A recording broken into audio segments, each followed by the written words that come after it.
Hello, നമസ്കാരം. ജനകീയ വിഷയങ്ങളുമായി തുടങ്ങുന്നു പൊതുജനം കഴുതയല്ല സാർ. ഞാൻ ബി ദിലീപ് കുമാർ.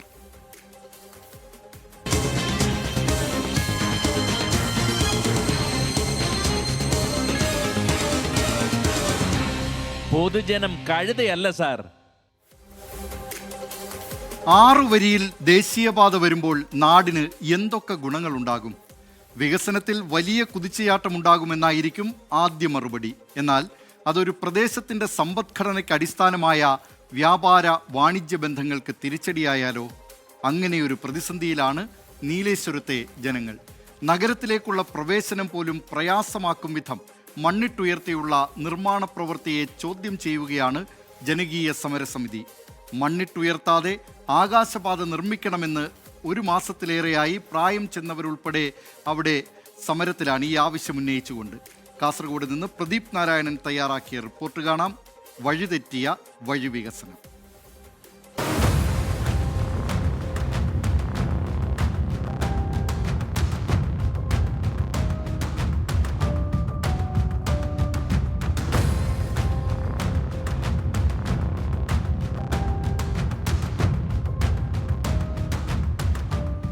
ദേശീയപാതയോ സംസ്ഥാനപാതയോ ഒരു നാടിൻ്റെ മുഖച്ഛായ മാറ്റുന്ന വികസന പ്രവർത്തനങ്ങൾക്ക് എതിര് നിൽക്കുന്നവരല്ല നമ്മൾ ആരും. എന്നാൽ അത് ഒരു നാടിൻ്റെ സഞ്ചാര സ്വാതന്ത്ര്യത്തെ പൂർണ്ണമായും ഇല്ലാതാക്കുന്ന തരത്തിലുള്ള നിർമ്മിതിയാണെങ്കിലോ? കാസർഗോഡിൻ്റെ സാംസ്കാരിക തലസ്ഥാനമായ നീലേശ്വരത്തിൻ്റെ പ്രവേശന കവാടം പോലും ഇല്ലാതാകുന്ന തരത്തിൽ ഒരു മൺമതിൽ ഉയർത്തിയുള്ള ദേശീയപാത നിർമ്മാണത്തിനെതിരായ ജനവികാരമാണ് ഇവിടെ ഉയരുന്നത്. ആ സമരം 30 ദിവസം പിന്നിടുമ്പോഴും കാണേണ്ടവർ കണ്ണടക്കുകയാണ്. ദേശീയപാതയിൽ നിന്നും നീലേശ്വരം നഗരത്തിലേക്കുള്ള പ്രവേശന കവാടമാണ് മാർക്കറ്റ് ജംഗ്ഷൻ.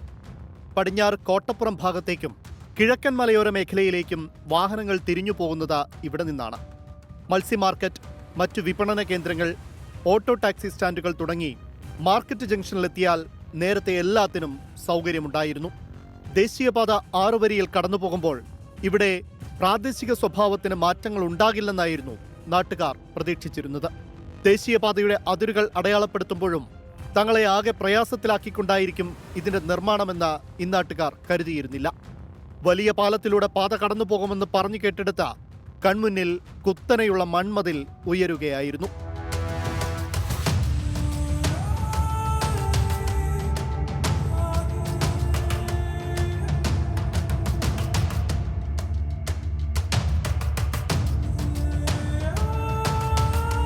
അധികാരികളുടെയോ ഭരണകൂടത്തിന്റെയോ ഭാഗത്തു നിന്നും ഇത്തരമൊരു അലൈൻമെന്റ് വന്നാലുള്ള പ്രായോഗിക പ്രശ്നമോ ജനങ്ങൾക്കുണ്ടാകുന്ന പ്രയാസമോ ചൂണ്ടിക്കാണിച്ചുള്ള നടപടികൾ വൈകുന്നതിലാണ് നീലേശ്വരം മാർക്കറ്റ് ജംഗ്ഷനിൽ ഇങ്ങനെയൊരു സമരപന്തൽ ഉയർന്നത്.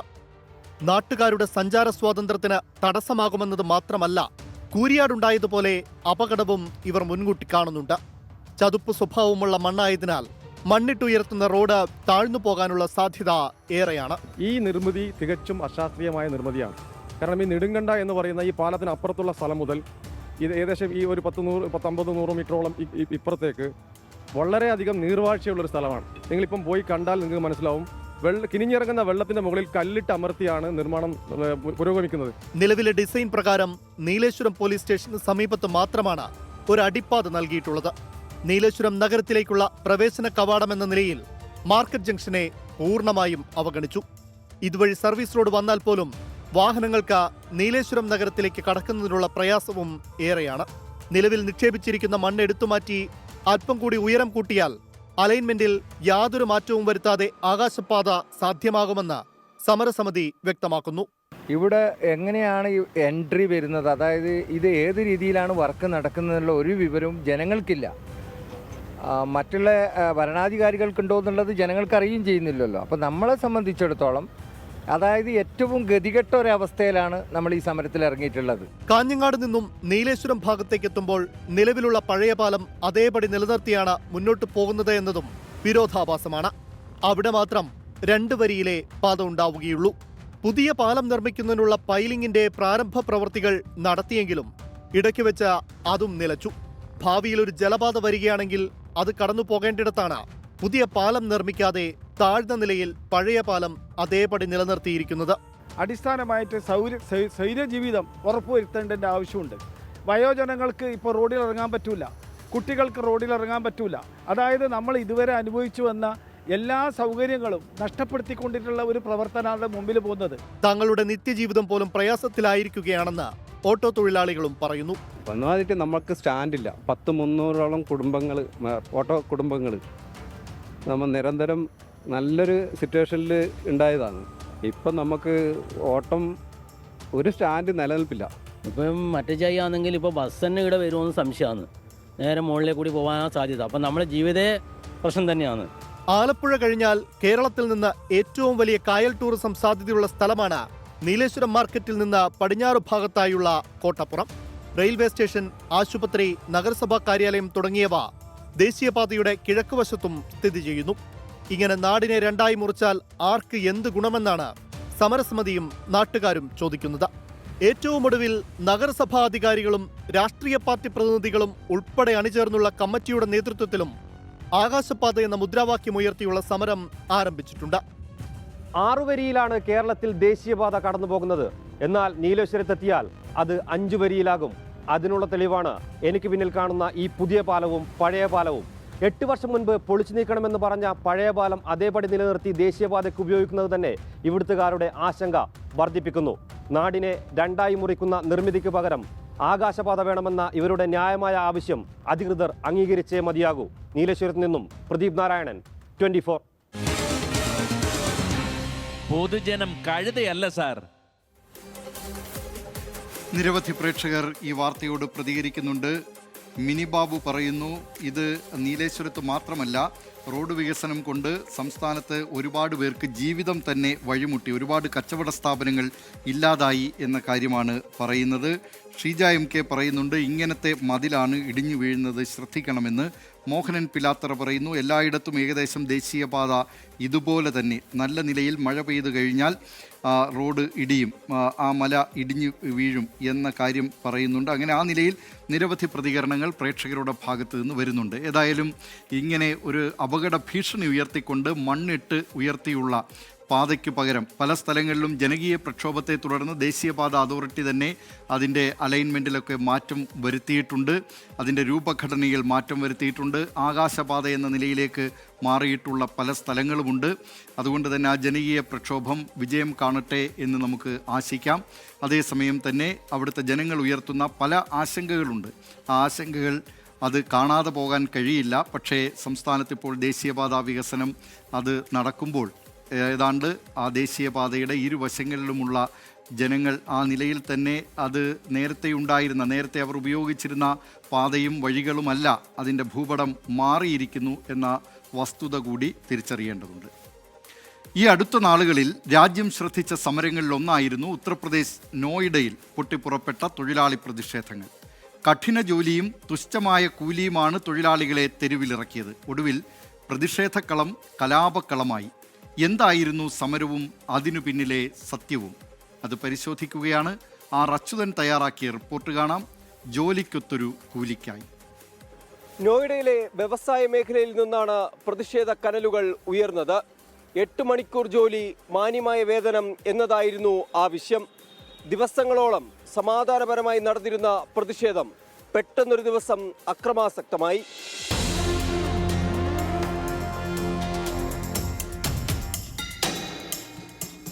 സർക്കാരുമായി തൊഴിലാളികൾ നടത്തിയ ചർച്ചകൾ പരാജയപ്പെട്ടതോടെ കഴിഞ്ഞ തിങ്കളാഴ്ച പ്രതിഷേധം അണപൊട്ടി.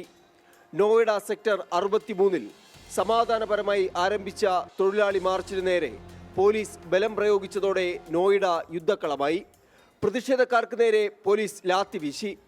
തുടർന്ന് മേഖലയിൽ വ്യാപക കല്ലേറുണ്ടായി. കല്ലേറിലും സംഘർഷത്തിലും നിരവധി തൊഴിലാളികൾക്കും പോലീസുകാർക്കും പരിക്കേറ്റു. മേഖലയിൽ ഗതാഗതം പൂർണ്ണമായും സ്തംഭിച്ചു. ചില അക്രമി സംഘം പ്രദേശത്തെ വാഹനങ്ങൾക്കും തീയിട്ടു.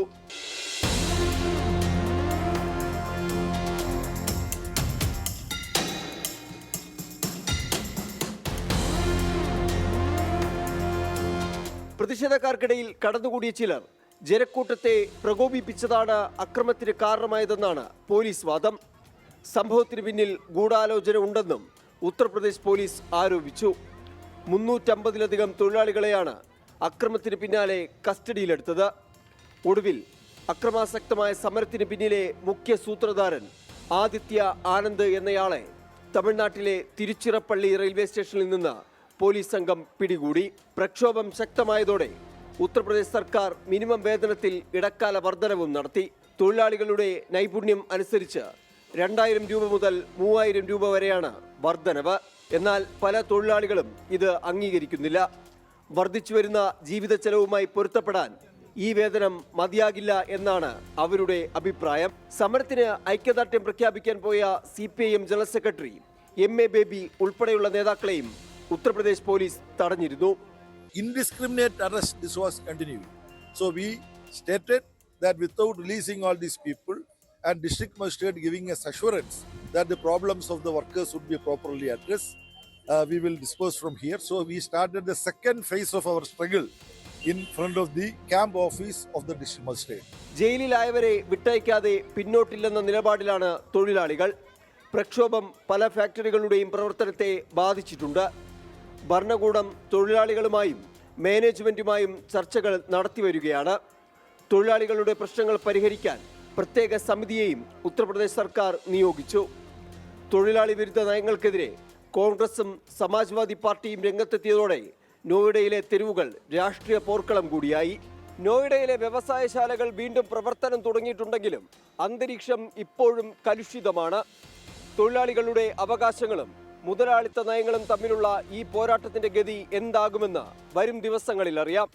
R. അച്യുതൻ, 24, ഡൽഹി. പൊതുജനം കഴുതയല്ല സാർ. നിരവധി പ്രേക്ഷകർ ഇത് സംബന്ധിച്ച വാർത്തകളോട് പ്രതികരിക്കുന്നുണ്ട്. അതിഥി തൊഴിലാളികൾ കേരളത്തിൽ വന്ന് പണിയെടുത്താൽ ശരിയായ വേതനം കിട്ടുന്നു, ഇവിടെ സ്വർഗമാണ് അവർക്കെന്ന് പറയുന്നത് മോഹനൻ പിലാത്തറയാണ്. അസ്മാവി പറയുന്നു, ഉത്തർപ്രദേശിലല്ലേ തുച്ഛമായ കൂലി കൊടുത്തിട്ടല്ലേ എന്ന കാര്യം. അങ്ങനെ ആ നിലയിൽ നിരവധി പ്രേക്ഷകർ ഈ വാർത്തയുമായി ബന്ധപ്പെട്ട പ്രതികരണം നടത്തുന്നുണ്ട്. മറ്റൊരു വാർത്തയിലേക്കാണ്. ഉദ്ഘാടനം കഴിഞ്ഞ് 2 മാസം പിന്നിട്ടിട്ടും വൈക്കത്ത് 2 സോളാർ ബോട്ടുകൾ സർവീസ് ആരംഭിച്ചിട്ടില്ല. പലതവണ നാട്ടുകാർ പരാതി ഉന്നയിച്ചിട്ടും ബോട്ടുകൾ വിശ്രമത്തിൽ തന്നെയാണ്. നിസ്സാരമായ ചില പ്രശ്നങ്ങളുടെ പേരിലാണ് ഈ ബോട്ടുകൾ സർവീസ് നടത്താത്തതെന്ന് നാട്ടുകാർ പറയുന്നു. കോട്ടയത്ത് നിന്ന് ടോബി ജോൺസൺ തയ്യാറാക്കിയ റിപ്പോർട്ട് കാണാം. എന്നു തുടങ്ങും ബോട്ട് സർവീസ്? 2017 ഇന്ത്യയിലെ ആദ്യത്തെ സോളാർ ബോട്ടായ ആദിത്യ വൈക്കത്ത് സർവീസ് തുടങ്ങിയത്. ഇത് വിജയകരമായതോടെയാണ് പുതിയ 3 ആദിത്യ സോളാർ ബോട്ടുകൾ കൂടി അനുവദിച്ചത്. കഴിഞ്ഞ ഫെബ്രുവരി 20 ബോട്ടുകളുടെ ഉദ്ഘാടനം മന്ത്രി KB ഗണേഷ് കുമാർ നേരിട്ടെത്തി നിർവഹിക്കുകയും ചെയ്തു. എന്നാൽ ഇന്നേ വരെ സർവീസുകൾ ആരംഭിക്കാൻ സാധിച്ചിട്ടില്ല. ഒരു സോളാർ ബോട്ട് മാത്രമാണ് പ്രവർത്തിക്കുന്നത്. ഇത് ഒരു തെരഞ്ഞെടുപ്പ് പ്രഹസനമായി അവശേഷിക്കുന്ന ഒരു നിലപാടിലേക്ക് മാറിയിരിക്കുകയാണ്. സർവീസ് നടത്തുന്ന റൂട്ടിന്റെ സർവേ റിപ്പോർട്ട് ജലഗതാഗത വകുപ്പിൽ നിന്ന് ലഭിക്കാത്തതാണ് തിരിച്ചടിയായതെന്നാണ് വിവരം. ഒപ്പം ജെട്ടിയിൽ സൗകര്യങ്ങളില്ലാത്തതും ബുദ്ധിമുട്ടുണ്ടാക്കുന്നുണ്ട്. ഈ 3 ബോട്ടുകളും പ്രവർത്തനക്ഷമമാക്കുന്നതിന് എന്താണ് അതിന്റെ പാകതകളെന്ന് മനസ്സിലാക്കി അത് പരിഹരിക്കാനുള്ള എല്ലാ സംവിധാനം ഉണ്ടാക്കണമെന്ന് അധികാരികളോട് അഭ്യർത്ഥിക്കുന്നു. വൈക്കം തവണക്കടവ് റൂട്ടിൽ നിലവിൽ 2 ഡീസൽ ബോട്ടും 2 സോളാർ ബോട്ടും മാത്രമാണ് സർവീസ് നടത്തുന്നത്. സോളാർ ബോട്ടുകൾക്ക് അന്തരീക്ഷ ശബ്ദ മലിനീകരണമില്ലാതെ സർവീസ് നടത്താനാകുമെന്നതാണ് പ്രത്യേകത. സൗരോർജ്ജത്തിൽ പ്രവർത്തിക്കുന്നതിനാൽ ഇന്ധനച്ചെലവും ഇല്ല. എത്രയും വേഗം ബാക്കിയുള്ള 2 ബോട്ടുകൾ കൂടി സർവീസ് നടത്താൻ സാധിക്കുമെന്നാണ് അധികൃതർ പറയുന്നത്. എന്തായാലും പ്രതിദിനം 5000-ലധികം ആളുകൾ യാത്ര ചെയ്യുന്ന റൂട്ടിൽ ഈ 2 ബോട്ടുകൾ കൂടി വരുന്നത് വലിയ ആശ്വാസമാകും. അരുൺ നിണ്ടൂറിനൊപ്പം ടോബി ജോൺസൺ, 24. പൊതുജനം കഴുതയല്ല സാർ. വേനൽ കനത്തതോടെ തലസ്ഥാനം കുടിവെള്ളത്തിനായി നെട്ടോട്ടത്തിലാണ്. നദികളടക്കമുള്ള ജലസ്രോതസ്സുകൾ വറ്റിവരണ്ടു. പൂർണ്ണതോതിൽ ജലവിതരണം ചെയ്യാനാകാതെ അധികൃതർ. തിരുവനന്തപുരത്ത് നിന്ന് അജ്മൽ ദിറാർ തയ്യാറാക്കിയ റിപ്പോർട്ട് കാണാം. കുടിവെള്ളത്തിനായി നെട്ടോട്ടം. സംസ്ഥാനത്ത് വേനൽ കനത്തതോടെ ജലപ്രതിസന്ധിയും രൂക്ഷമാവുകയാണ്. തലസ്ഥാനത്തെ പല പ്രദേശങ്ങളിലും ശുദ്ധജലം കിട്ടാക്കനിയായി മാറിയിരിക്കുന്നു. ഉയർന്ന താപനിലയുടെ കാരണത്താൽ കിണറുകളിലെ ജലനിരപ്പ് താഴ്ന്നു എന്നത് വസ്തുത തന്നെയാണ്. എന്നാൽ അപ്പോഴും ജല അതോറിറ്റിയുടെ ഭാഗമായ പൈപ്പ് ലൈനുകളും അതോടൊപ്പം ശുദ്ധജല ടാങ്കുകളും നിലനിൽക്കെ തന്നെ അവയിലൂടെ വെള്ളമെത്തിക്കാൻ അധികൃതർക്ക് ആകാതെ പോകുന്നത് ജലപ്രതിസന്ധി കൂടുതൽ രൂക്ഷമാക്കുകയാണ്.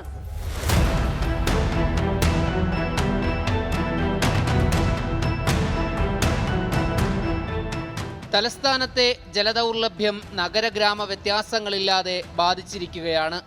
കിണറുകൾ വറ്റി വരണ്ടതോടെ വിളപ്പിൽ പഞ്ചായത്തിലും വാമനപുരം നദി ഉണങ്ങി വരണ്ടതോടെ വർക്കലയുടെ വിവിധ ഭാഗങ്ങളിലും ജലക്ഷാമം രൂക്ഷമായി തുടരുന്നുണ്ട്.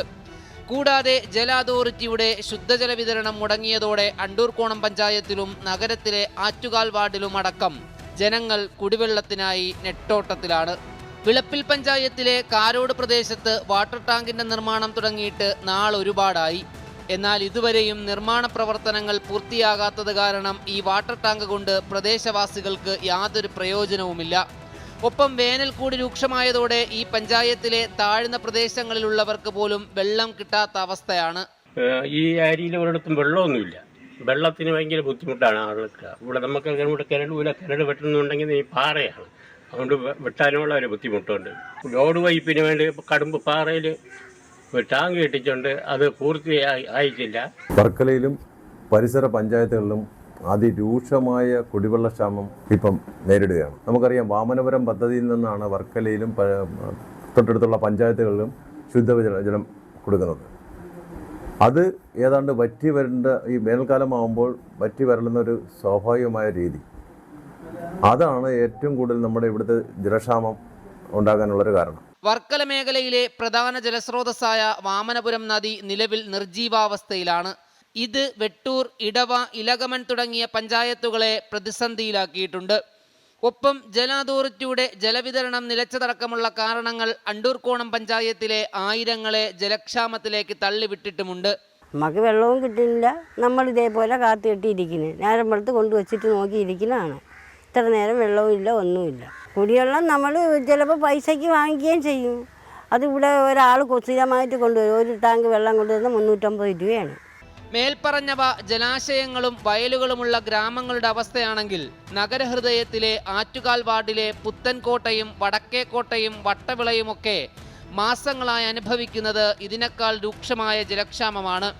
സംസ്ഥാനത്ത് ഉഷ്ണതരംഗ സാധ്യതാ മുന്നറിയിപ്പും ഓറഞ്ച് അലർട്ടുമൊക്കെയായി കേന്ദ്ര കാലാവസ്ഥാ വകുപ്പും ദുരന്ത നിവാരണ അതോറിറ്റിയും ഒന്നിനു പിറകെ ഒന്നായി മുന്നറിയിപ്പുകൾ നൽകുന്ന ഈ ഘട്ടത്തിൽ ജലക്ഷാമമെന്ന പ്രധാന പ്രതിസന്ധിയെ കണ്ടറിഞ്ഞ് പരിഹരിക്കാൻ അധികൃതർക്ക് ആകാത്ത പക്ഷം സൂര്യതാപത്തെയും സൂര്യാഘാതത്തെയും കാൽ രൂക്ഷമായ മറ്റു ചില ദുരന്തങ്ങൾക്ക് നാട് സാക്ഷ്യം വഹിക്കേണ്ടി വരും. അജ്മൽ ദിറാർ, 24, തിരുവനന്തപുരം. പൊതുജനം കഴുതയല്ല സാർ. ഓമനാകൃഷ്ണൻ പറയുന്നു, ഇതുപോലെ ചൂടുള്ള സമയത്ത് കുടിവെള്ളം കിട്ടാതിരുന്നാൽ വളരെ കഷ്ടമാണ് എന്ന്. സുധീഷ് പറയുന്നു, പൈപ്പ് ലൈൻ പൊട്ടി എത്ര വെള്ളം നഷ്ടമായാലും ആരും തിരിഞ്ഞു നോക്കില്ല എന്ന കാര്യം. ഈ നിലയിലുള്ള നിരവധി പ്രതികരണങ്ങൾ വരുന്നുണ്ട്. അതിനിടെ എൽസാനിയൻ ചോദിക്കുന്നുണ്ട്, when will you broadcast the news about AAP Raghav Chadha എന്ന്. ആശാ സിംഗപ്പൂർ പറയുന്നുണ്ട്, ലോകം മൊത്തം BJP ആകും, അങ്ങനെ ഒരു കാലവും വരും എന്നത്.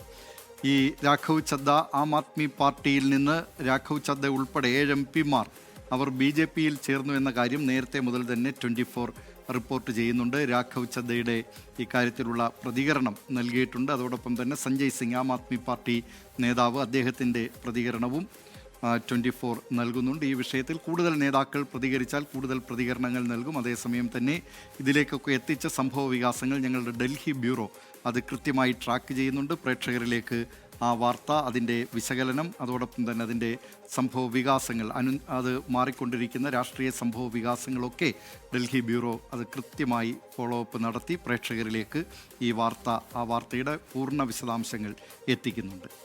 പൊതുജനം കഴുതയല്ല സാർ ഇനി പോകുന്നത് കോഴിക്കോട്ടേക്കാണ്.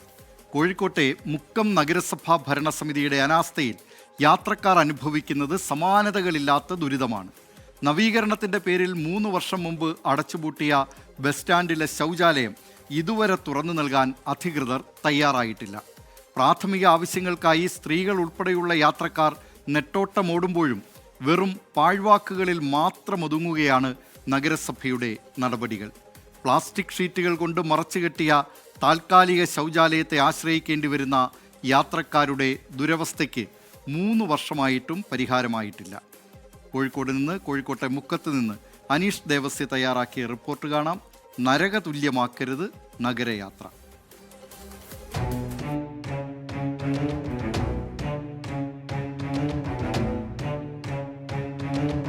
മുക്കം ബസ് സ്റ്റാൻഡിലെത്തുന്ന യാത്രക്കാർ ഇപ്പോൾ നേരിടുന്നത് വലിയ ബുദ്ധിമുട്ടാണ്. 3 വർഷം മുമ്പ് നവീകരണത്തിനായി അടച്ച ശൗചാലയം ഇതുവരെ തുറന്നു നൽകിയിട്ടില്ല.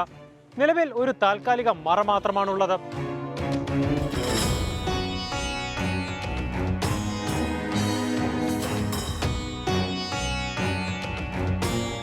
മുക്കം നഗരസഭാ ഓഫീസിനോട് ചേർന്നുള്ള ശൗചാലയമാണ് 3 വർഷമായി പൂട്ടിക്കിടക്കുന്നത്. സ്ത്രീകളും കുട്ടികളും ഉൾപ്പെടെയുള്ള യാത്രക്കാർ ഏറെ പ്രയാസപ്പെട്ടാണ് ബസ് സ്റ്റാൻഡിലെ താൽക്കാലിക സംവിധാനം ഉപയോഗിക്കുന്നത്. വിഷയത്തിൽ എത്രയും പെട്ടെന്ന് നടപടി വേണമെന്നാണ് നാട്ടുകാരുടെ ആവശ്യം. ഇവിടെ സ്ത്രീകളും കുട്ടികളും കച്ചവടക്കാരടക്കം നിരവധി ഓട്ടോറിക്ഷ തൊഴിലാളികളടക്കം നിരവധി പേര് വന്നു പോകുന്ന ഒരു ബസ് സ്റ്റാൻഡാണിത്. ഇവിടെ ഒരു 3 വർഷത്തിലധികമായിട്ട് മൂത്രയ്ക്കാനുള്ള ഒരു സംവിധാനമില്ല. ഇപ്പോൾ താൽക്കാലികമായിട്ട് മറച്ചു കെട്ടിയ ഒരു ഷെഡാണ് ഇവിടെ വെച്ചിരിക്കുന്നത്. അത് പബ്ലിക്കിൽ അത് സ്ത്രീകൾക്ക് തീരെ പോകാൻ പറ്റാത്ത അവസ്ഥയിലുള്ള ഒരു ഷെഡ് ഉണ്ടാക്കി വെച്ചിരിക്കുകയാണ് മൂത്ര കഴിച്ചിട്ട്. കുറേ ആൾക്കാർ വന്നിട്ട് ഇവിടെ മൂത്രപ്പുര നമ്മളോട് നമ്മൾ കാണിച്ചു കൊടുക്കുമ്പോൾ ഇത് കാണുമ്പോൾ അവർക്കൊരു ബുദ്ധിമുട്ടാണ്. ഇത്രയും ആൾക്കാരെ ഒരു സ്ഥലമല്ലേ. ഇവിടെ വന്നു കഴിഞ്ഞാൽ ഇവിടെ ഒരു മൂത്രമൊഴിക്കാനോ അല്ലെങ്കിൽ മറ്റ് പ്രാഥമിക കർമ്മങ്ങൾ നിർവഹിക്കാനുള്ള ഒരു സൗകര്യം ഇവിടെ മുക്കം മുനിസിപ്പാലിറ്റിയുടെ ഭാഗത്തില്ല. അതിൽ ജനങ്ങൾ വളരെയധികം ബുദ്ധിമുട്ടിലാണ്. ഇത് കോൺടാക്ട് എടുത്ത ആളുകളുടെ അനാസ്ഥയാണ് ഇത്രയും നീണ്ടുപോകാനുള്ള കാരണം. ഇത്രയും കരിമ്പട്ടികയിലുള്ള കോൺടാക്ടുമാരെ കരിമ്പട്ടിലേക്ക് പെടുത്തണമെന്നും ഞങ്ങളിവിടെ ആവശ്യപ്പെടുകയാണ്. ഇതിനെതിരെ ശക്തമായ നടപടികളുമായി കോൺഗ്രസ് കമ്മിറ്റി മുമ്പോട്ട് പോകും. അതിനു വേണ്ടിയിട്ട് ഇന്ന് സെക്രട്ടറിക്ക് ഞങ്ങൾ നിവേദനം നൽകിയിട്ടുണ്ട്. 2 ആഴ്ച സമയമാണ് ഞങ്ങൾ കൊടുത്തത്. അല്ലാത്ത പക്ഷേ ഇത് ക്ലിയറാക്കി തന്നതിൽ സമരമുഖമായിട്ട് പരിപാടികളുമായിട്ട് യൂത്ത് കോൺഗ്രസ് മണ്ഡലം കമ്മിറ്റി മുമ്പോട്ട് പോകുന്ന ഇവിടെ പറയുന്നു. കമ്പൗണ്ട് സ്റ്റേഷന്റെ വർക്ക് ഏകദേശം കഴിയാനായിട്ടുണ്ട്. സിവിൽ വർക്ക് കഴിഞ്ഞ് ഇനി പ്ലംബിങ്ങും കഴിഞ്ഞ് ഇനി ഫിറ്റിങ്സ് വെക്കാനും പിന്നെ ടൈൽസ് എല്ലാം ബാക്കി കഴിഞ്ഞ് സിവിൽ വർക്ക് എല്ലാം കഴിഞ്ഞു. ഇനിയുള്ളത് ഇലക്ട്രിക്കൽ വർക്കും ബാക്കി ഫിറ്റിങ്സും മാത്രമേ ഉള്ളൂ. ഉടനെ തന്നെ കഴിയും. 32 ലക്ഷം രൂപയാണ് അതിനു വേണ്ടിയിട്ട് പദ്ധതിയിൽ വെച്ച് നഗരസഭ വെച്ചിട്ടുള്ളത്. ശൗചാലയത്തിന്റെ പ്രവൃത്തി എത്രയും പെട്ടെന്ന് പൂർത്തിയാക്കി പൊതുജനത്തിന് തുറന്നു നൽകണമെന്നാണ് നാട്ടുകാരുടെ ആവശ്യം. കരാറുകാരന്റെ അനാസ്ഥയും 3 തവണ ടെൻഡർ നടപടികൾ നടത്തേണ്ടി വന്നതുമാണ് പണി വൈകാൻ കാരണമെന്നാണ് നഗരസഭാ അധികൃതരുടെ വാദം. നിലവിൽ ടൈൽ പതിക്കുന്ന ജോലികൾ പൂർത്തിയായെന്നും 2 ആഴ്ചയ്ക്കുള്ളിൽ ശൗചാലയം തുറന്നു നൽകുമെന്നുമാണ് നഗരസഭ നൽകുന്ന വിശദീകരണം. 2 ആഴ്ചയ്ക്കുള്ളിൽ ശൗചാലയം തുറന്നു നൽകുമെന്ന നഗരസഭയുടെ ഉറപ്പ് പാലിക്കപ്പെടുമോ എന്നാണ് ഇനി കണ്ടറിയേണ്ടത്. അല്ലാത്തപക്ഷം ശക്തമായ സമരപരിപാടികളുമായി മുന്നോട്ട് പോകാനാണ് നാട്ടുകാരുടെ തീരുമാനം. അനീഷ് ദേവസ്യ, 24 കോഴിക്കോട്. പൊതുജനം കഴുതയല്ല സാർ. അതിനിടെ കണ്ണൻ താഴ ഒരു കാര്യം പറയുന്നുണ്ട്. കണ്ണൻ താഴയുടെ നാട്ടിൽ ഒരു പുതിയ പാലം പണിയുന്നുണ്ട്. 3 വർഷമായി പണി നിർത്തിയിട്ട് ഇലക്ഷന് മുന്നേ വീണ്ടും പണി തുടങ്ങി. ഇലക്ഷൻ കഴിഞ്ഞ് വീണ്ടും പണി മുടങ്ങി. എന്താല്ലേ എന്നാണ് ചോദിക്കുന്നത്. ഏതായാലും തെരഞ്ഞെടുപ്പ് വരുമ്പോൾ ഇത്തരം സർക്കസുകളൊക്കെ നാട്ടുകാർക്ക് ജനങ്ങൾക്ക് കാണാൻ കഴിയുന്നതാണ്. പക്ഷേ തെരഞ്ഞെടുപ്പ് കഴിഞ്ഞാൽ ഇത്തരം നിർമ്മാണ പ്രവർത്തനങ്ങൾ അത് പൂർത്തീകരിച്ച് നാട്ടുകാർക്ക് ഉപയോഗപ്രദമാകുന്ന തരത്തിൽ അത് പൂർത്തീകരിക്കട്ടെ. അതിനുള്ള നടപടികൾ ഭരണക്കാർ സ്വീകരിക്കട്ടെ എന്ന് നമുക്ക് ആശിക്കാം. പൊതുജനം കഴുതയല്ല സാർ എന്ന ഈ പരിപാടിയിലൂടെ പ്രേക്ഷകർക്കും നിങ്ങൾ നേരിടുന്ന വിഷയങ്ങൾ വാർത്തയാക്കാം. സ്ക്രീനിൽ കാണുന്ന വാട്സാപ്പ് നമ്പറിലേക്ക് വിശദാംശങ്ങൾ അയയ്ക്കുക.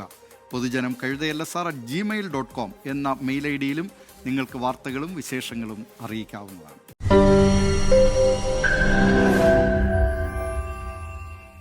ലോകത്തെവിടെയായാലും ഏത് സമയത്തും 24 വാർത്തകളും ഓഗ്മെന്റഡ് റിയാലിറ്റി പാക്കേജുകളും എക്സ്പ്ലെയിനറുകളും വിശദമായി കാണാൻ ഞങ്ങളുടെ യൂട്യൂബ് ചാനൽ നിങ്ങൾക്ക് സബ്സ്ക്രൈബ് ചെയ്യാം.